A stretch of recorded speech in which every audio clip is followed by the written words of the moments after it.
Assalamualaikum warahmatullahi wabarakatuh. Kembali lagi di video film dokumenter. Untuk minggu kali ini kita membahas tentang presentasi dari kelompok 1. Jadi kelompok 1 tuh meresensi sebuah film, lalu dipresentasikan kepada teman-teman kelas semua. Nah, untuk materi yang pertama yaitu pengertian dari film dokumenter menurut Effendi pada tahun 1986. Jadi, film dokumenter diartikan sebagai budaya dan alat ekspresi kesenian. Film sebagai komunikasi massa merupakan gabungan dari berbagai teknologi seperti fotografi dan rekaman suara. Kesenian baik seni rupa dan seni teater sastra dan arsitektur serta seni musik.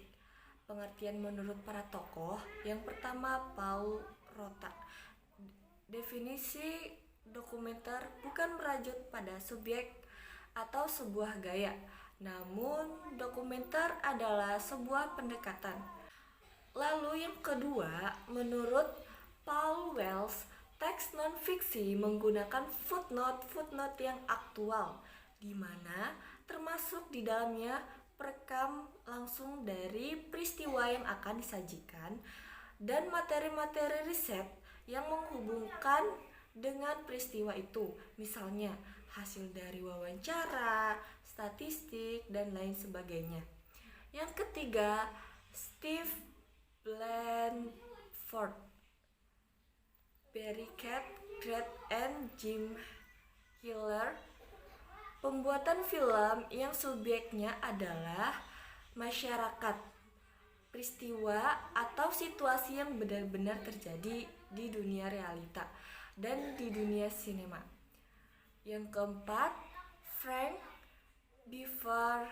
Sebuah film non-fiksi, film dokumenter biasanya di-shoot di sebuah lokasi nyata, tidak menggunakan aktor, dan temanya terfokus pada subjek-subjek seperti sejarah, ilmu pengetahuan, sosial, atau lingkungan. Yang kelima, Louis Giannitti. Tidak seperti kebanyakan film-film fiksi, dokumenter berurusan dengan fakta-fakta seperti manusia, tempat, dan peristiwa, serta tidak dibuat. Lalu materi selanjutnya tentang gaya film dokumenter. Yang pertama, dokumenter poetik. Film dokumenter tipe poetik cenderung memiliki interpretasi subjek pada subjek-subjeknya. Pendekatan dari tipe ini mengabaikan kandungan penceritaan tradisional yang cenderung menggunakan karakter tunggal dan peristiwa yang harus dikembangkan. Contohnya, film The Bridge pada tahun 1928 dan ada Song of Chillon pada tahun 1934. Yang kedua, gaya dari dokumenter ekspositori. Jadi, film dokumenter dengan kategori ekspositori banyak menggunakan voice over untuk berbagai tujuan, mulai dari penyampaian informasi sampai ke penawaran sudut pandang tertentu pada penonton, seperti dalam film Dead Bears pada tahun 1963. Yang ketiga ada dokumenter observation. Kategori ini menekankan pada pembuatan film yang berdasarkan kehidupan sehari-hari, yang direkam secara spontan. Contohnya, seperti yang terlihat dalam film High School pada tahun 1968. Yang keempat, dokumenter refleksif. Tipe ini lebih memfokuskan pada bagaimana film itu dibuat. Artinya, penonton dibuat menjadi sadar akan adanya unsur-unsur film dan proses pembuatan film tersebut. Justru hal ini menjadi titik perhatiannya.